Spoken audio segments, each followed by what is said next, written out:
when we understand how important it is. Và chúng ta sẽ cần phải củng cố và bảo vệ cơ thể của mình khi mà chúng ta hiểu tầm quan trọng của nó. So this is what I'm very passionate about.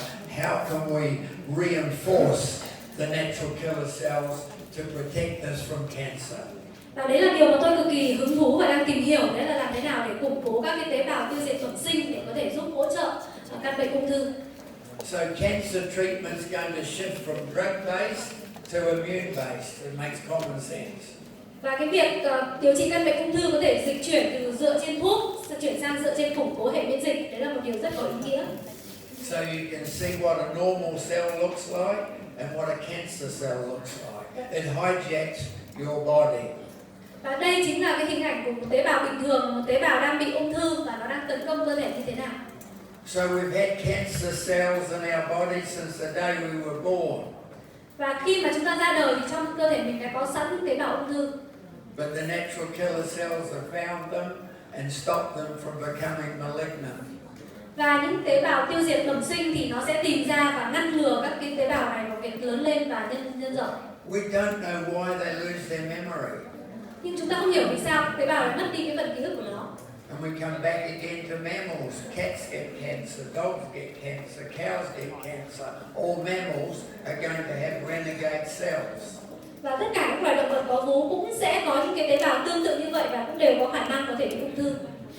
So Mother Nature gave us all this protection and we don't look after it. Và mẹ thiên nhiên thì khi chúng ta ra đời đã đưa chúng ta một cái sự bảo vệ để chống lại điều này.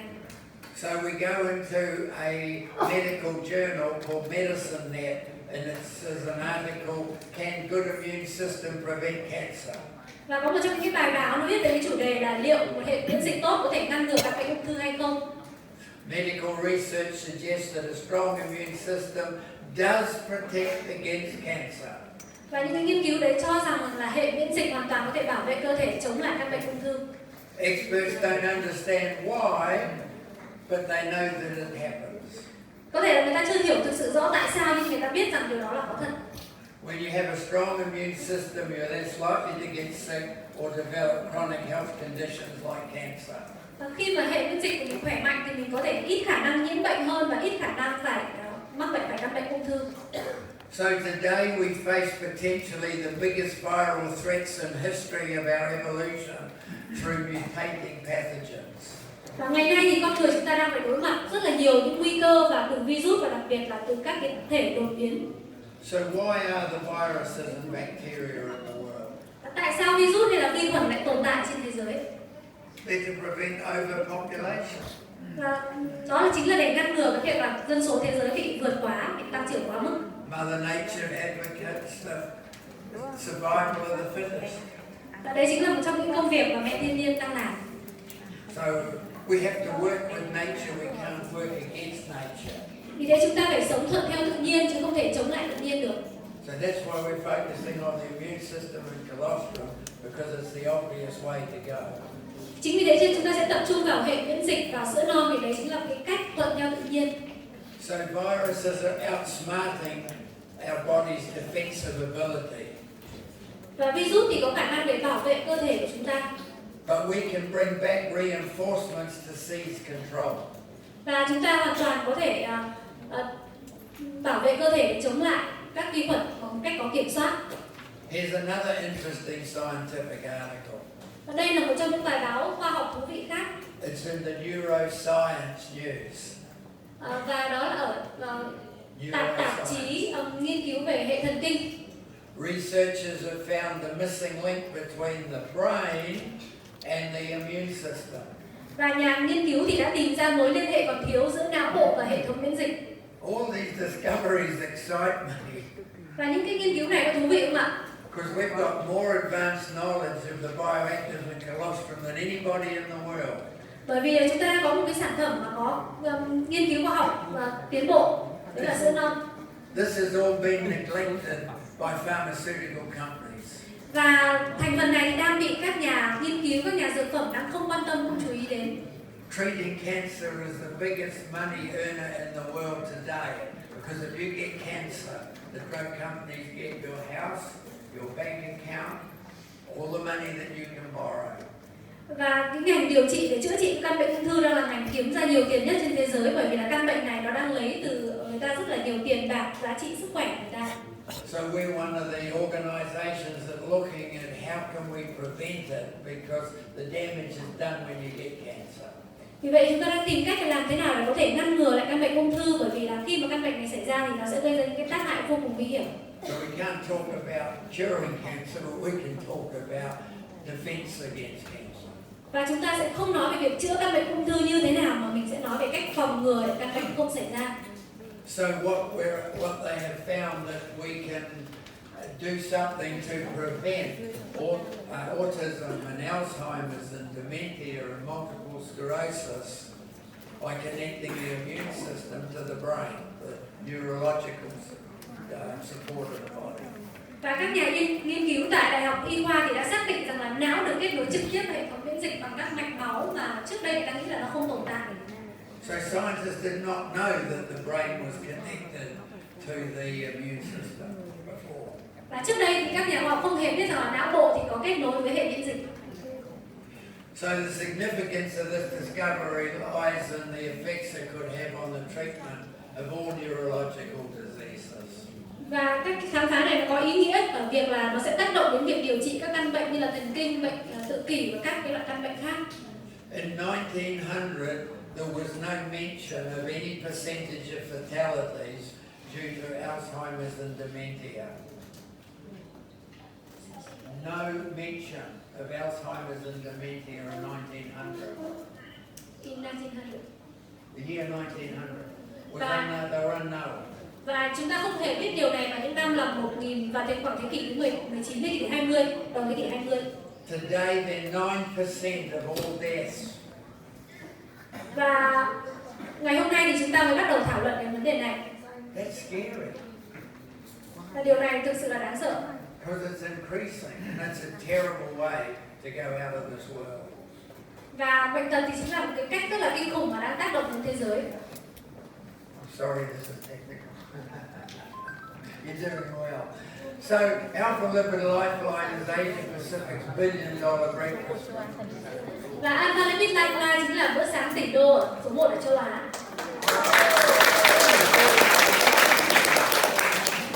So, colostrum is oral vaccination. Và sữa non chính là loại vaccine uống. We were meant to get immunity through our digestive system, not with a needle. Và chúng ta sẽ được tiêm vaccine bằng được uống chứ không phải là tiêm vào cơ thể. But there's more money with a needle. Và khi mà tiêm vào cơ thể thì sẽ tốn kém hơn rất nhiều. So the polio vaccine was in a syrup. All vaccines should be oral. Và tốt nhất là các loại vaccine thì nên được sử dụng bằng đường uống. That's how Mother Nature intended us, and that's how we were designed. Đấy chính là cái cách mà mẹ thiên nhiên đã làm và cái cách mà cơ thể chúng ta được tạo ra. So everybody, we're talking about a new dimension in healthcare. Và chúng ta đang chia sẻ về một cái khía cạnh mới trong việc chăm sóc sức khỏe. Listen, it's non-pharmaceutical intervention. Đấy chính là một liệu pháp mà can thiệp không dùng thuốc. It's above food, it's above supplements, and it's just below drugs and medicine. Và chúng ta sẽ dùng thuốc, dùng các thực phẩm chức năng, chúng ta sẽ dùng các thực phẩm chức năng, các thức ăn chứ không phải là dùng thuốc. And we've got to get authorities to start recognizing this is a category of non-pharmaceutical intervention. So focus on prevention. Đây chính là một cái cách mà chúng ta sẽ cần phải đầu tư nhiều sự quan tâm hơn, đấy là can thiệp chăm sóc sức khỏe và không dùng đến thuốc. So you can expect a lot of groundbreaking news from new image laboratories. Và chúng tôi có những thông tin rất là mới từ phòng nghiên cứu và thí nghiệm của New Image. So I just want to spend a few moments talking about our beauty products. Và tôi xin một vài phút để chia sẻ về một sản phẩm chăm sóc da mới của New Image. They are very sophisticated. Và cái sản phẩm này thì có những điều rất là thú vị. Đây là một sản phẩm của toàn cầu ạ. So first of all, why does the skin age? Because overexposure to the sun, smoking, low protein diet, poor nutrition. Và cái lý do mà mình bị già đi và da của mình sẽ bị lão hóa đấy là do mình tiếp xúc với ánh nắng, với hút thuốc, ăn uống thiếu chất và thiếu protein. The skin's first to show when your body is under pressure. Và cái làn da của mình sẽ là cái dấu hiệu thể hiện sự lão hóa đầu tiên của cơ thể. Stress is playing a major role, pollution, harsh winds, cell regeneration. Và ngoài ra thì căng thẳng, ô nhiễm hay là các thời tiết khắc nghiệt cũng là nguyên nhân của lão hóa. So we've just added a new product to our range, and it is, I've got some here with me today, and it is a cleansing treatment balm. You make a lather, you put it on your face, it penetrates the skin, and it rejuvenates. Dạ, anh chị ơi, mình có thể tập trung và giữ im lặng một chút vì còn rất nhiều thông tin thú vị đang được chia sẻ đúng không ạ? Và chủ tịch thì đang chia sẻ với mình về một sản phẩm mới của tập đoàn, đó là một sản phẩm sẽ hỗ trợ cho việc rửa mặt cũng như là giúp điều trị cho làn da.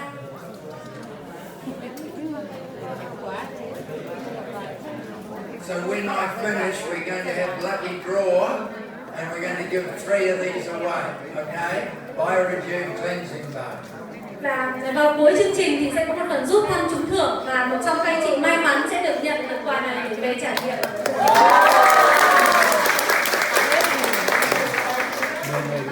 So it's got a high percentage of colostrum. Vâng, nhà mình sẵn sàng nhận quà chưa ạ? Và quý vị phải trật tự vì ở cuối chương trình thì sẽ đến phần rút thăm trúng thưởng anh chị nhé. Rồi ạ, và chúng ta sẽ sẵn sàng lắng nghe tiếp phần chia sẻ của chủ tịch chưa ạ? Vâng, em sẽ dịch tiếp ạ. Và trong sản phẩm này thì có một cái thành phần đấy là sữa non ạ. So no longer do you use alcohol for cleansing on your skin. It's not good. You use the biorejuve balm and create a lather, put it onto your skin for cleansing.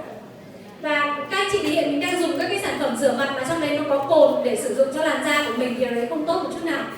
So colostrum has epidermal growth factors and mammal ceramides.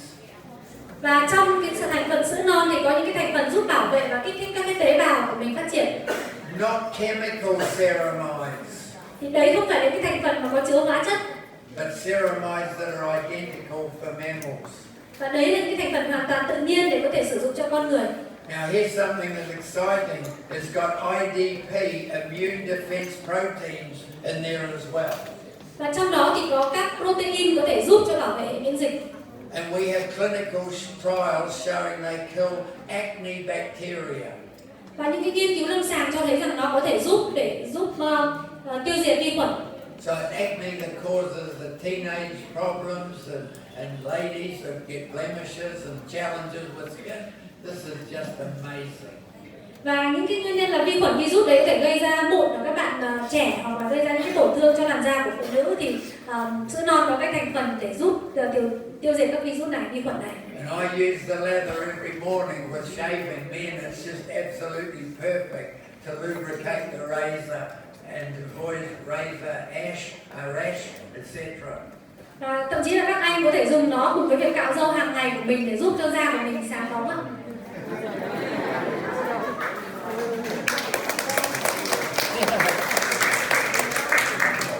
We've also got nourishing oils in there, almond oil, jojoba oil, macadamia oil.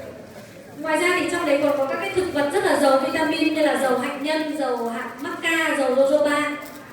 So I don't want you to start thinking that this is a soap. It's nothing like a soap. It's a treatment balm.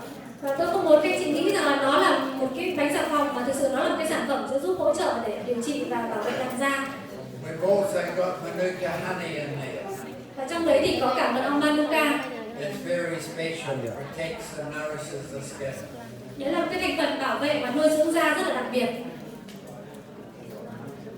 So there are a lot of benefits associated with it. You can see there protection against microbial infections, inflammation and acne.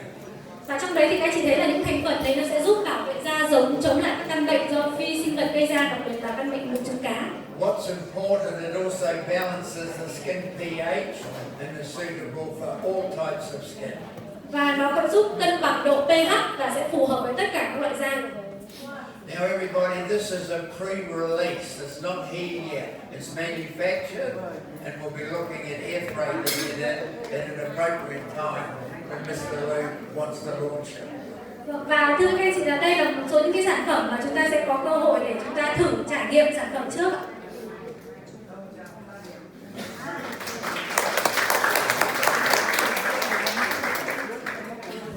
So you do have age-defying serum here, but I'm sure you don't understand what an incredible product this is. Và đây là một sản phẩm mà anh chị đang bán hàng ngày và đang có mặt tại thị trường Việt Nam ạ. This product stimulates cell growth, skin thickness, which is important, and elasticity. Và thành phần này sẽ giúp kích thích tăng trưởng tế bào, tăng độ dày, cũng như cái mật độ của da, độ đàn hồi của da mình. You only get wrinkles because the skin gets thin. Và các anh chị có cái nếp nhăn trên da của mình ấy là do da của mình nó đang, mật độ da của mình đang giảm xuống.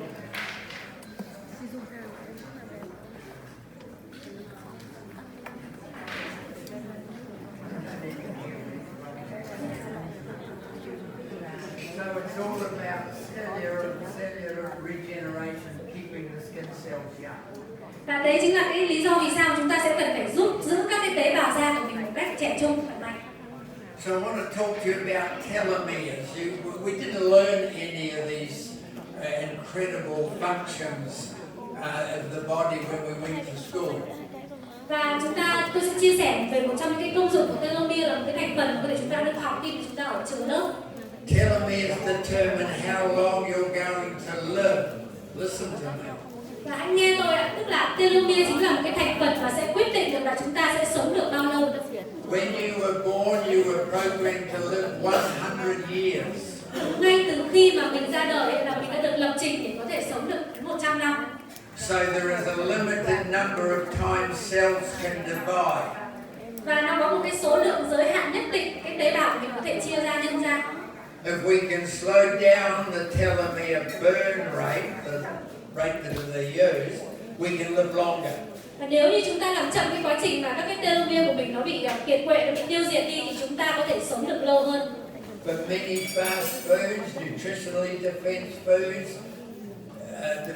foods, stress, pollution makes the telomeres burn faster, so you have a shorter lifespan. Và stress này, ô nhiễm này, hay là các cái thức ăn độc hại thì sẽ giúp cho các telomere chúng ta bị kiệt quệ đi nhanh hơn và làm anh chị sống được ít thời gian hơn. So there is a substance they discovered called telomerase, which makes the telomeres last longer and the skin stay younger for longer. Và có một cái thành phần gọi là telomerase, nó sẽ giúp cho các cái telomere của mình có thể sống khỏe hơn và lâu hơn. The word cosmetic means camouflage. Word cosmetic means camouflage. Nó giống như là một cái thành phần có thể giúp thúc đẩy các cái hoạt động của telomere của mình. Why would you want to put camouflage on when you take it off every night and you see a stranger looking back at you in the mirror? Và mỗi buổi tối khi mà các chị nhìn vào gương, và nếu như các chị nhìn thấy một người lạ đang nhìn mình ở trong gương. We want permanent natural beauty, ladies. Và chúng ta thì luôn luôn muốn mình là được trẻ mãi, không thay đổi theo thời gian. Does that make sense? So, Điều đấy có ý nghĩa không ạ?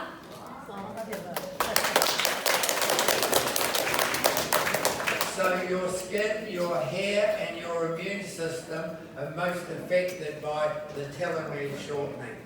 Và da, tóc cũng như là cả hệ thống miễn dịch của mình đang bị ảnh hưởng nhiều nhất từ cái việc là telomere của mình đang bị rút ngắn lại. So the telomerase function is activated by the ingredients that we have in the age-defying serum. Và telomerase là cái người bảo vệ telomere của bạn, sẽ giúp làm chậm quá trình lão hóa trong cơ thể của mình. They're helping the cells to live longer and function properly, just like when you were young. Và sẽ giúp tế bào của mình khỏe hơn, cũng như hoạt động một cách bình thường giống như khi mà mình còn trẻ. All right, well, hope you enjoyed a little bit of information on the beauty products. Và đấy là một vài những cái thông tin về các sản phẩm làm đẹp. We just purchased one of the big international beauty product companies called Nutrimetics. Và chúng tôi thì tập đoàn thì vừa mới mua lại một công ty về mỹ phẩm nổi tiếng, đấy là Nutrimetics. They have a range of 200 beauty products. Và họ có khoảng 200 đầu sản phẩm. They've been around for 50 years. Và đã tồn tại được khoảng 15 năm. We bought their manufacturing plant and they've got a big office in France which we will use to springboard into Europe. Và chúng tôi cũng mua lại một nhà máy sản xuất tại châu Âu. We will be merging them in and it'll be one company, two brands. Và chúng tôi sẽ sát nhập để làm sao mà sẽ cùng một tập đoàn nhưng mà có hai thương hiệu, có thêm thương hiệu. I'm telling you this because I want you to understand we're long-term planning. We intend to be around for 1,000 years.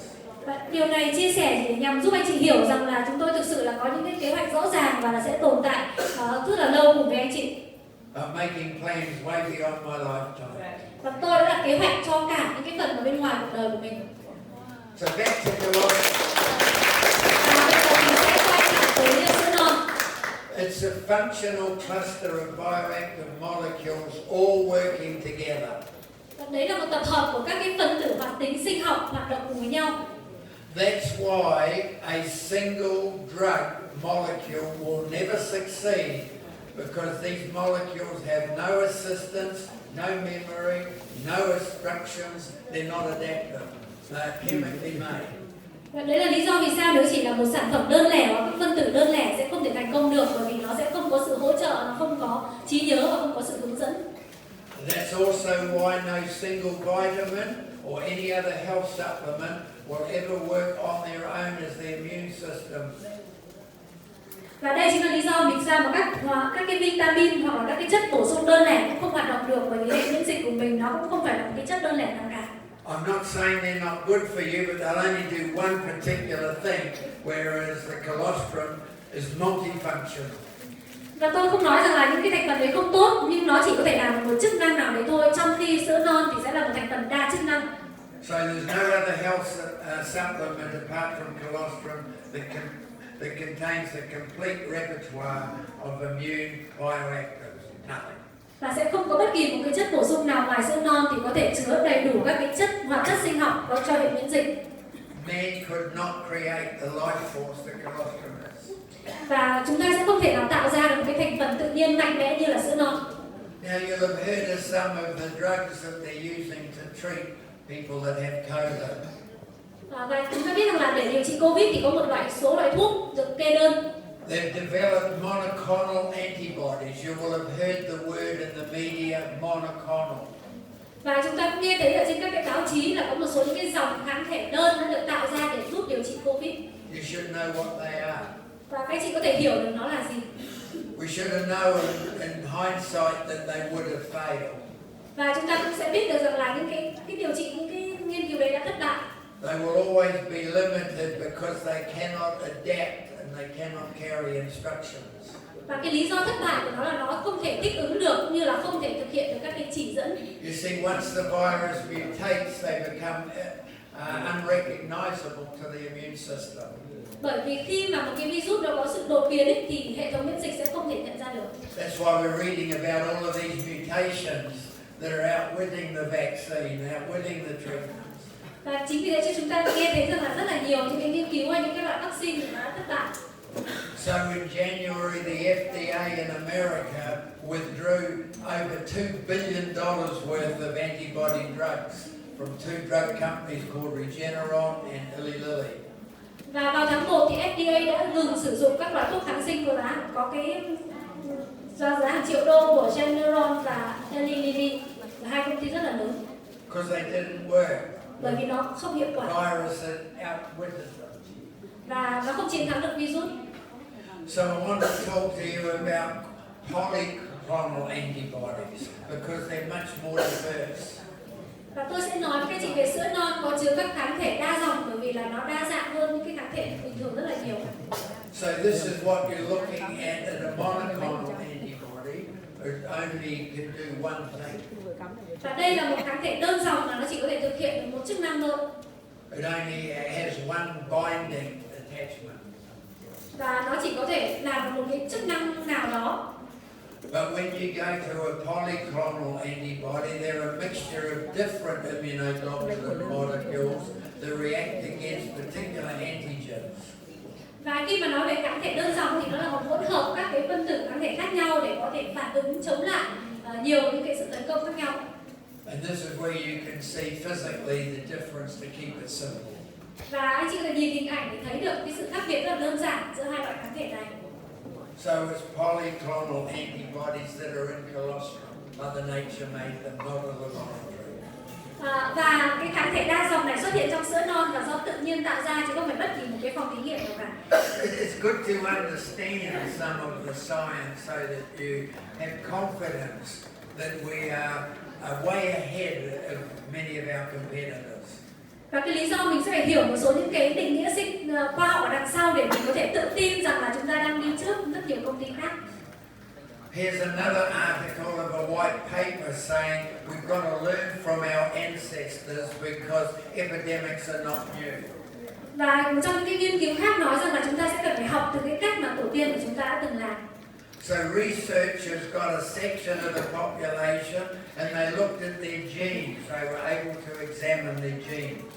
Và các nhà khoa học thì nghiên cứu từ bộ gen của người hiện đại để hiểu cách mà chúng ta đã thích nghi và chống lại các cái cơn bùng phát các dịch bệnh trong lịch sử như thế nào. So they were able to find information going back thousands of years, passed on from generation to generation, still recorded in the genetic makeup. Và từ bộ gen này chúng ta phải có được những thông tin mà cách đây rất là nhiều năm được truyền từ thế hệ này qua thế hệ khác và liên qua bộ gen của mình. So there's been so much evolution, medicine's never going to be able to keep up. Và những cái sự tiến hóa đó trong cơ thể của con người thì không có một loại thuốc nào có thể theo kịp được. So viruses are evolving all the time. Và virus thì luôn luôn tiến hóa cùng với con người. So the scientists identified a specific set of co-VIPs that exhibited an adaptive response. They believe emerged from an epidemic, listen, 900 years ago, 900 generations ago, which is 25,000 years. Và những cái nhóm nhà nghiên cứu đã xác định ra một bộ 42 COVID đã thể hiện được cái phản ứng thích nghi mà tồn tại từ trong cả cơ thể con người từ 900 thế hệ trước, tức là khoảng 25.000 năm trước. COVID is not new. 25,000 years ago, there was an epidemic. Did they wear masks? Did they do lockdowns? All the things that we're doing today. So we can learn from history as we're learning now what's happened in the last 3 years. Và Covid thì không có gì mới cả vì nó đã tồn tại một dạng nào đó từ cách đây 25.000 năm và khi đó thì người ta không có giãn cách, không có cách ly giống như thời điểm chúng ta bây giờ và chúng ta sẽ học được những gì từ điều đó. Now it's important to understand that antibiotics do not kill viruses. They never have, they never will. Và chúng ta hiểu rằng kháng thể thì sẽ không giết chết virus. So antibodies from colostrum were used to treat illnesses prior to the development. Colostrum antibodies were used to treat illnesses prior to the development of modern day antibiotics. Và các kháng thể trong sữa non thì đã được sử dụng để điều trị các căn bệnh và các sự nhiễm trùng ngay trước khi mà kháng sinh phát triển ngày nay. So the first polio vaccine was developed from antibodies found in colostrum. It's not new. Và cái loại vaccine uống đầu tiên thì đã được phát triển từ các kháng thể tìm thấy trong sữa non. So antibodies destroy viruses and colostrum is the only substance that contains antibodies. Và chỉ có kháng thể mới tiêu diệt được virus và sữa non chính là cái thực phẩm duy nhất mà có chứa kháng thể. A Nobel Prize winner in 1996 said the biggest single threat to man's continued dominance on the planet is the virus. Và một trong những cái nguy cơ đe dọa lớn nhất đối với sự sống của con người đấy là một cái cuộc tấn công của virus vào năm 1996. That's the biggest threat we all face, so we've got to make sure that we reinforce our immune system. Và đấy là điều mà chúng ta hiểu là chúng ta sẽ phải luôn luôn củng cố hệ miễn dịch của mình mỗi ngày. So we could be facing a microbe apocalypse, bacterial warfare. Và chúng ta sẽ biết rằng là chúng ta sẽ cần phải đối mặt với rất là nhiều những cuộc tấn công của các loại vi khuẩn tiếp theo. But antibiotics resistance is a big problem that man has created. Và những cái sự tấn công và sự suy yếu hệ miễn dịch chính là một cái vấn đề mà con người đang tạo ra cho chính cơ thể của mình. I need your help. Và tôi cần sự hỗ trợ của anh chị. You know, it's legal for farmers to put antibiotics in all the food that they give to animals. Và việc mà các nhà khoa học nghiên cứu ở trên động vật là bị ngăn cấm. They put antibiotics in the poultry, the chickens. Ví dụ như họ đưa các cái kháng sinh vào trong cơ thể của các loài động vật chẳng như là gà chẳng hạn. All of the pigs are fed antibiotics in their food. Hay là sẽ đưa vào các loài động vật chẳng hạn như là con lợn. Even the fish farming, antibiotics in the fish food. Và người ta cũng có thể đưa kháng sinh vào các loại thức ăn cho cá. We eat this.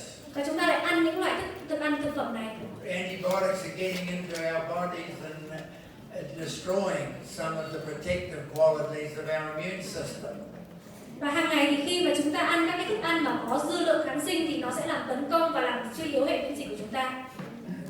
But the worst thing is, the viruses are so smart, they're developing antibiotic resistance. Và tuy nhiên thì cơ thể sẽ rất là thông minh, đấy là nó sẽ tạo ra những cái kháng thể để có thể chống lại các virus, vi khuẩn. And I'm trying to create awareness to stop this because it's not a good practice. Và tôi đang cố gắng để giúp cho mọi người có được cái nhận thức tốt hơn về sức khỏe để ngăn ngừa các cái điều này xảy ra.